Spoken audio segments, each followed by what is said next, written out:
All right.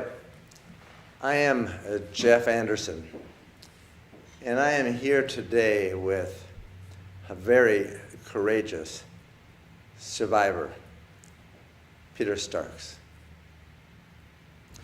And he has made the decision to stand up for himself, to stand up for all the other survivors who have been hurt by a very insidious practice. And to him, we give a great deal of credit. Msgr. Alan Placa is far more than just a 3-time accused predator facing civil suits for sexual abuse. He is accused here today and named in a lawsuit filed today by Peter Starks. And the lawsuit focuses on a practice employed, and in this there are allegations against Placa and the practice employed by Catholic bishops in New York and the religious orders. Let me stop talking about the allegation and talk about some facts. Fact number 1, Alan Placa is a longtime priest of the Diocese of Rockville Center. Alan Placa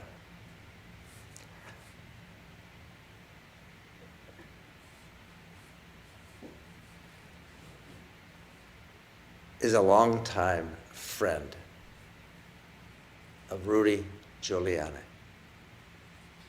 Alan Placa is employed by Giuliani Partners as a lawyer. Alan Placa has been a lawyer and a priest for many years. Alan Placa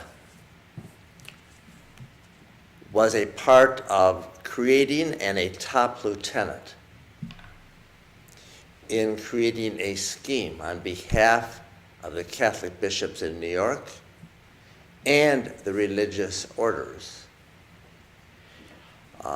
that was carefully orchestrated and carefully executed. And that team that Alan Placa headed went across the state to suppress survivors, to appease and oppress those that came forward, and thus to lure them into secret settlements, among other things requiring the survivors to sign gag orders.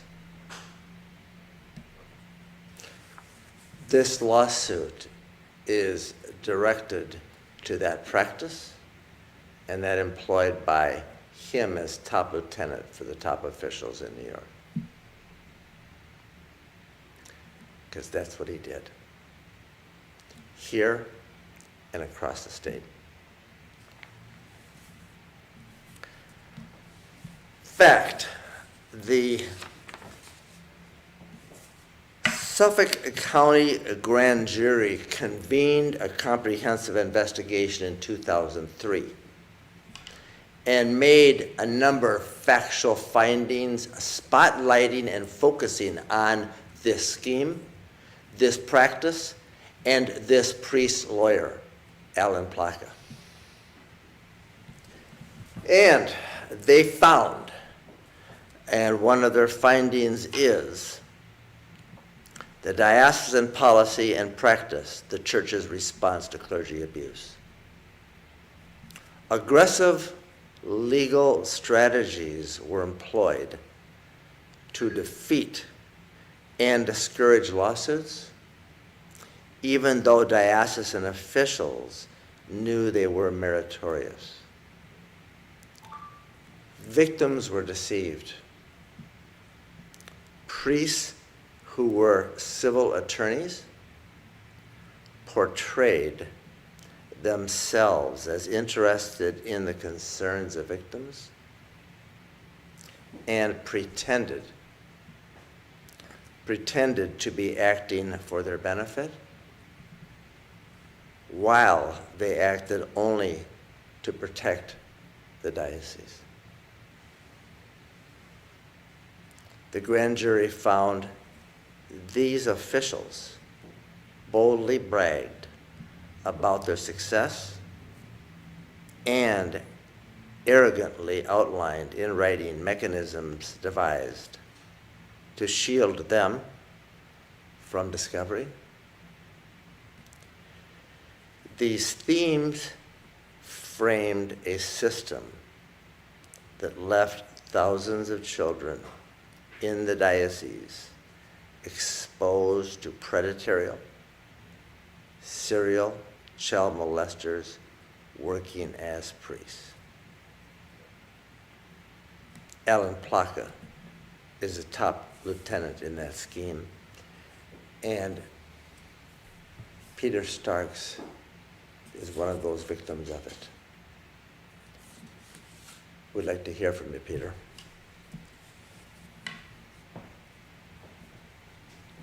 My name is Peter Starks. I was mentally and physically abused by Father Donald Joyce, a member of the religious order of the Oblates of Mary Immaculate. Allow me to share my family's tragedy as but one example of why something has to change in New York State. Father Joyce was the go-to priest, the most popular teacher in my high school, and citywide the most sought-after speaker for Sunday sermons. He knew all the right people in government and society, and he was the priest who could raise money, lots of it. And even though he had sworn an oath to a life of poverty, he lived lavishly. And others overlooked his hypocrisy simply because he could get things done, especially raise money. His personality and his skills completely blinded people to his real goal. His real goal was to continually fund his undercover life as a diabolically clever local, national, and international serial pedophile who fractured families and crushed the lives of young people in every city he was assigned to serve. At first, my family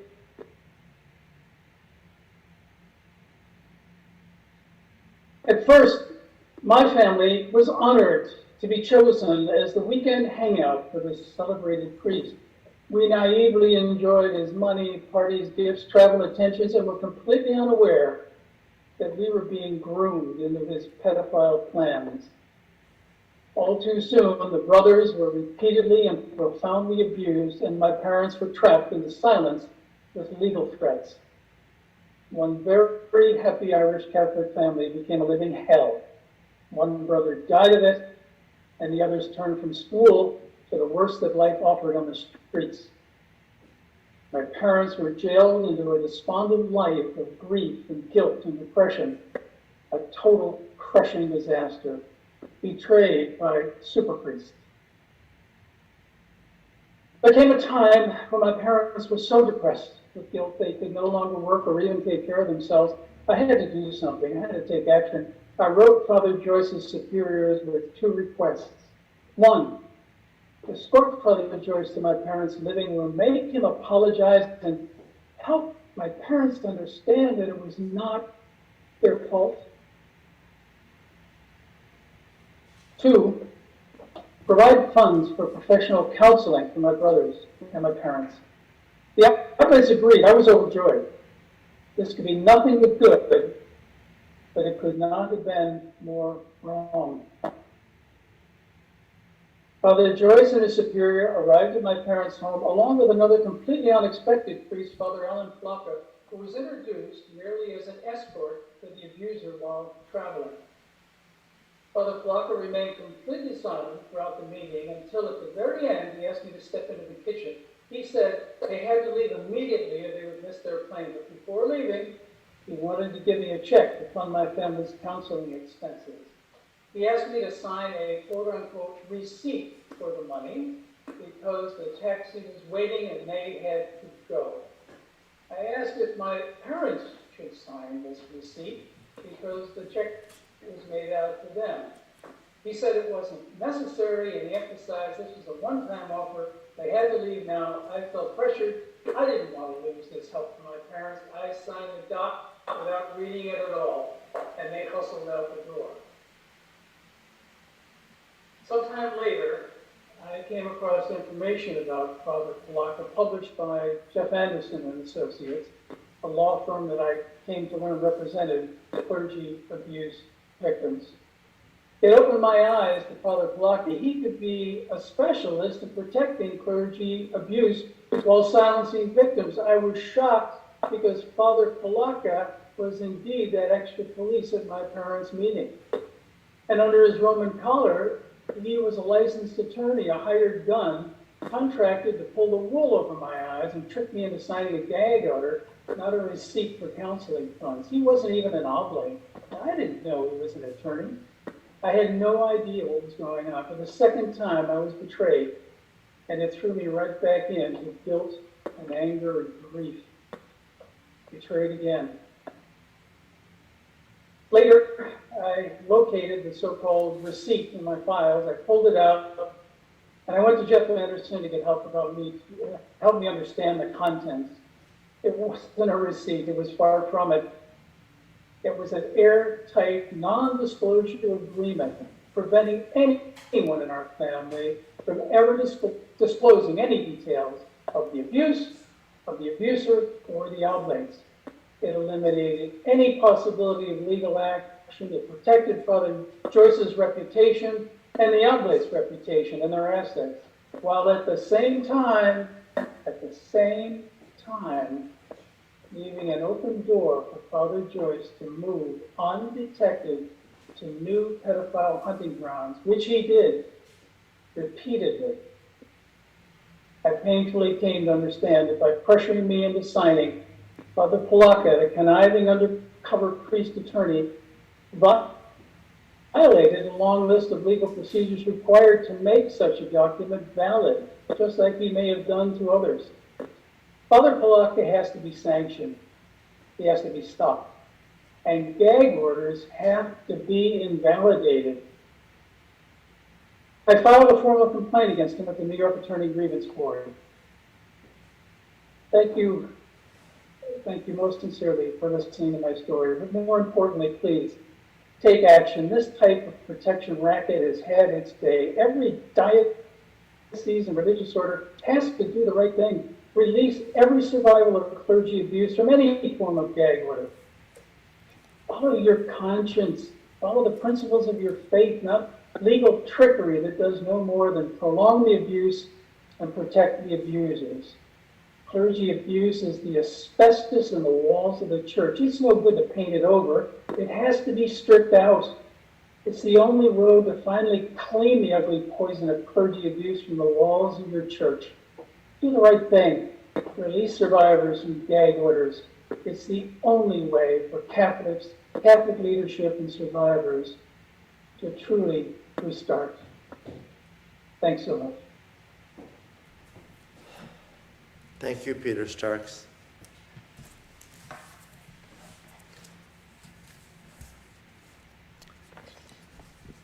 The lawsuit that he files today targets not just Placa, who tricked him into signing the document at the time he sought help for his family in the late 80s. It targets the scheme that was organized and orchestrated and executed by Placa as a prominent priest, as a top official of the Diocese of Rockville Center, and also as a lawyer, a civil lawyer, which he did not disclose to Peter Starks. And as you heard, Peter Starks come to the painful realization that he wasn't the only one, but there are countless others. And so the suit seeks to set aside the gag order itself that allows him to speak not just today, but to speak out. And is a legal effort to allow or require, and thus today urge all the Catholic bishops in New York, all the religious orders, including the Oblates, who deployed this practice through the devices of Alan Placa and others on behalf of all of them, to silence these survivors and now release all survivors from these gag orders.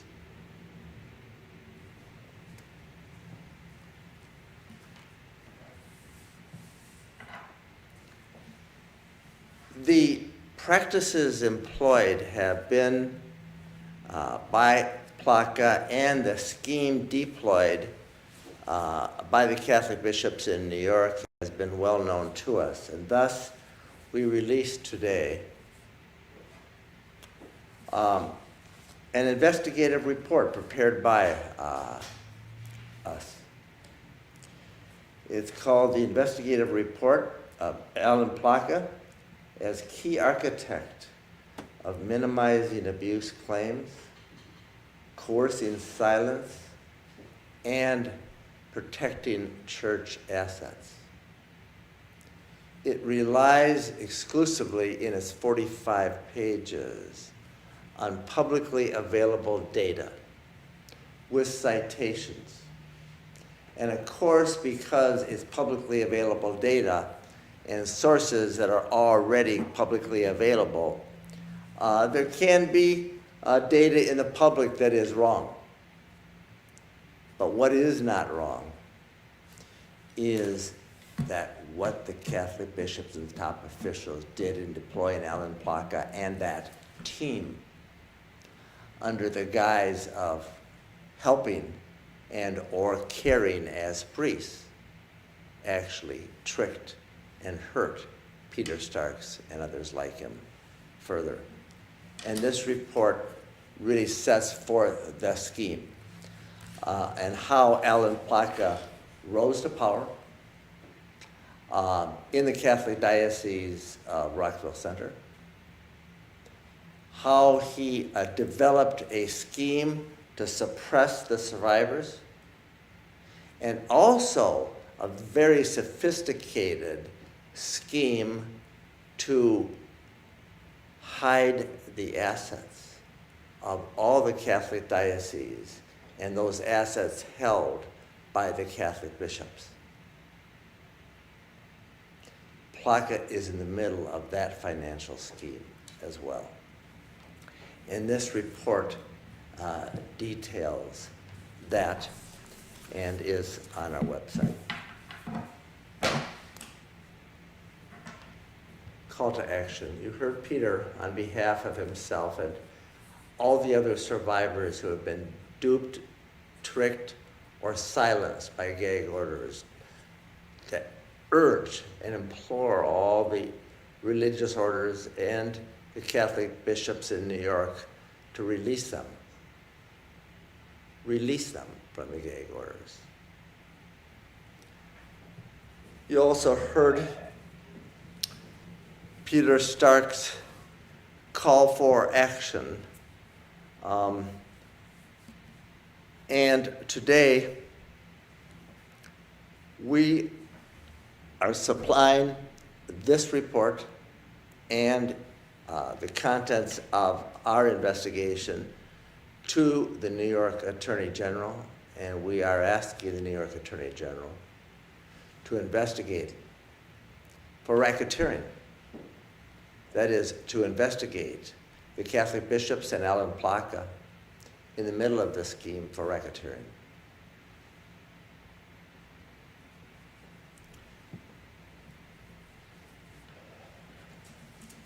And to investigate the scheme being employed while facing all the lawsuits that they have under the Child Victims Act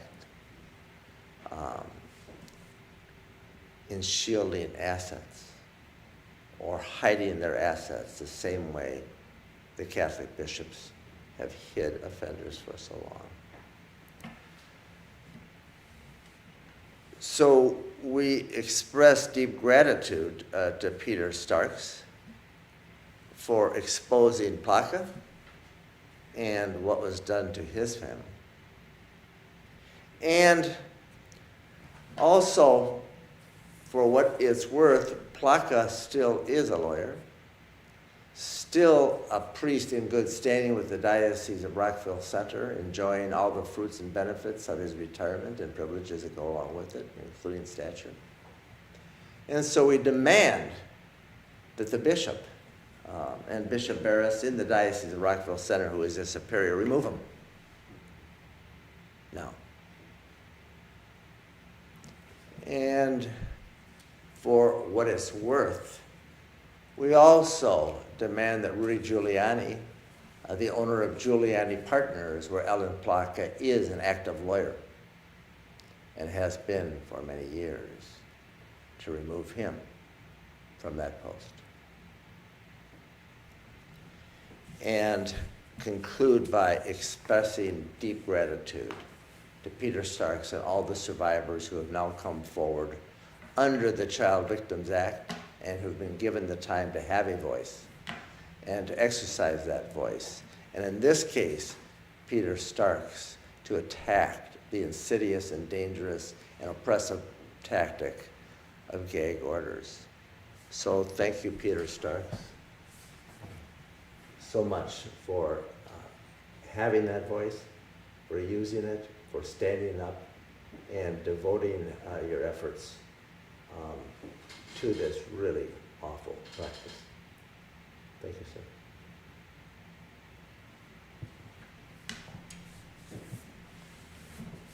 We'll take a few questions specific to this action today.